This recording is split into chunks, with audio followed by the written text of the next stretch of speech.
In today's video, we're tracking a historic and terrifying event. Hurricane Melissa, now a Category 5 monster, has just slammed into Jamaica. With sustained winds over 180 miles per hour and flooding already destroying parts of the island, experts are calling this the strongest storm the planet has seen in years. We'll show you exclusive footage from the ground, explain how this storm became so powerful, and what it means for the Caribbean, and possibly the US, in the coming days. Stay tuned, this is a story that's developing by the minute. We have breaking news on Hurricane Melissa. This is a record-breaking storm that is bearing down right now on Jamaica. It is a monster Category 5 hurricane, 185-mile-per-hour winds that are now moving over land with gusts topping 220 miles per hour. And this is making Melissa now the second strongest hurricane ever in Atlantic history, the strongest ever to hit Jamaica. For places near the eye of the storm, a nightmare scenario is unfolding. You have catastrophic winds tearing through the island like a slow-moving tornado, one that just sits there. Several months' worth of rain is also coming down. And just hours ago, the image that you're looking at right now, you could actually see a bridge there that was spanning the river, that clearly underwater. You have life-threatening flash flooding, and mudslides have become a major concern, as we've just learned seconds ago that the hurricane has officially made landfall in Jamaica, though its effects have been felt across the island now for hours. CNN's Derek Van Dam is live in Kingston for us. Derek, what is the latest where you are? Hey, you know, Boris, that's the beauty of live television. You're finding out about it making landfall before I did, but that's that was me waiting for this live shot to occur. That's interesting. Here it is from the National Hurricane Center. Melissa making landfall in southwestern Jamaica near New Hope, with an estimated maximum wind of 185 miles per hour, 295 kilometers per hour, a minimum pressure of 892 millibars. An extremely dangerous and life-threatening situation. Do not leave your shelter. Wait as the eye passes over. This is critical information. That eye is so well defined. Now that it's officially come on shore, more than 50% of the eye, that is what officially calls for landfall from the National Hurricane Center. But the eye is so clear that people often mistake the end of the storm. So as they come out and they look up, they'll see perhaps birds flying around. The skies will be sunny. It'll be clear all the way up to the sky, and the winds will drop dramatically, next to nothing, probably calm.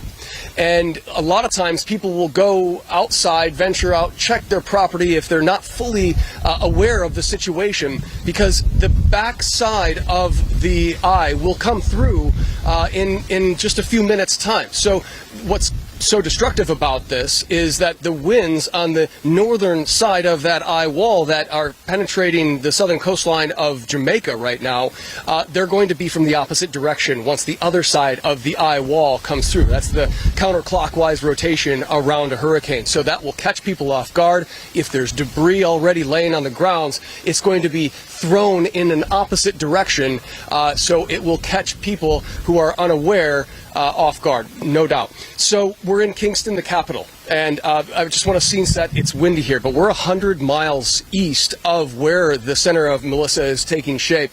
The second strongest storm in Atlantic history, the modern record keeping the strongest storm in Jamaica. There's so many superlatives, so many facts, little nuggets to throw out there, but Kingston largely spared from the worst catastrophic winds.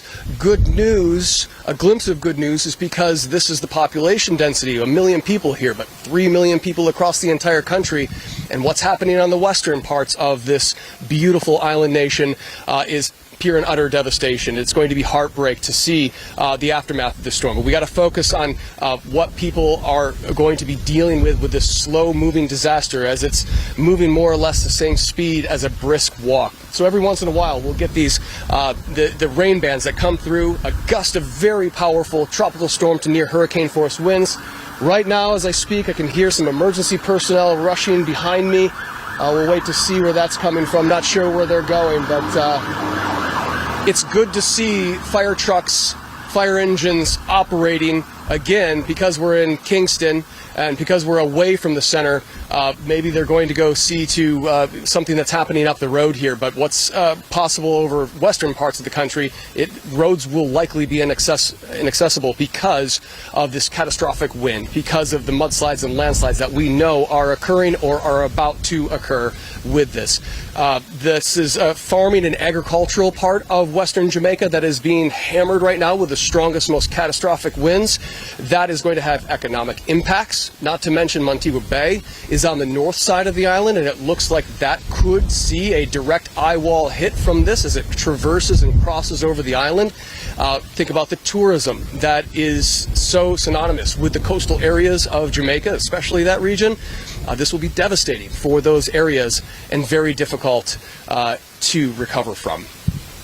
Back to you guys. Derek Van Dam, please, you and the crew stay safe out there in Kingston, Jamaica, as Melissa makes landfall. Let's bring in Senator Abka Fitz-Henley, Jamaica's Minister of State in the Office of the Prime Minister. Senator, thank you so much for being with us. I just want to get a read on you on how conditions are where you are right now as this Category 5 hurricane makes landfall. Thank you, Boris, and hello to your viewers on CNN. Well, I'm in capital city Kingston, very much like your correspondent who just gave an indication of what's happening in Kingston just now. But our major concern now is for the area where landfall has been made by Hurricane Melissa, that's St. Elizabeth, on the southwest of the island of Jamaica. The preliminary accounts are devastating. A number of homes have been damaged. I'm hearing accounts about hospitals and medical centers losing their ceiling and facilities that are intended to provide electricity. The Jamaica Public Service Company's building in a section of St. Elizabeth called Black River, the ceiling has totally gone. So it's utter devastation in sections of St. Elizabeth, pretty much most of the parish based on the preliminary accounts we're getting. However, the government of Jamaica stands ready to assist whenever the storm passes and the conditions are reasonably okay and safe. Our emergency team will go in and assist people who are in dire straits. Yeah, we're sorry to hear about the reports you're getting about that hospital. We've also learned that Melissa is responsible for some 3 deaths across the island. Do you happen to know if that number has changed at all in the last few hours? Those fatalities occurred with people preparing for the eventuality of Hurricane Melissa. I have not been able to confirm additional fatalities, and I wouldn't like to speculate on that, but given that it's a Category 5 hurricane, it is making its way over the southern section of the island, a farming community. Some of the houses are very much modern and properly developed. Many of them are, but some are not. So it would not surprise me if that figure increased. However, we're hoping that is not the case, because the priority of the administration of Prime Minister Dr. Andrew Holness is to put in place measures. Indeed, we prepared significantly to save as many lives as possible. And that's why over 800 shelters were opened across Jamaica. Approximately 6,000 people, I'm hearing, based on the latest indication from the officials, have made their way into shelters to get safety and some sustenance during the passage of Hurricane Melissa. So look, we're hoping for the best, but as far as sections of southern Jamaica and central Jamaica are concerned, unfortunately, it is utter devastation. Yeah, again, I'm sorry to hear that, and I'm glad that folks have at least heeded the warnings about the strength of this storm. And to that point, I wonder if there are any specific areas of concern when it comes to the cleanup, because obviously, as you said, if this looks like the images that we're seeing in the initial reports that we've gotten, it's going to be a tough road to build back. What are your biggest concerns in the coming days? Well, our biggest concern is the livelihood of the people.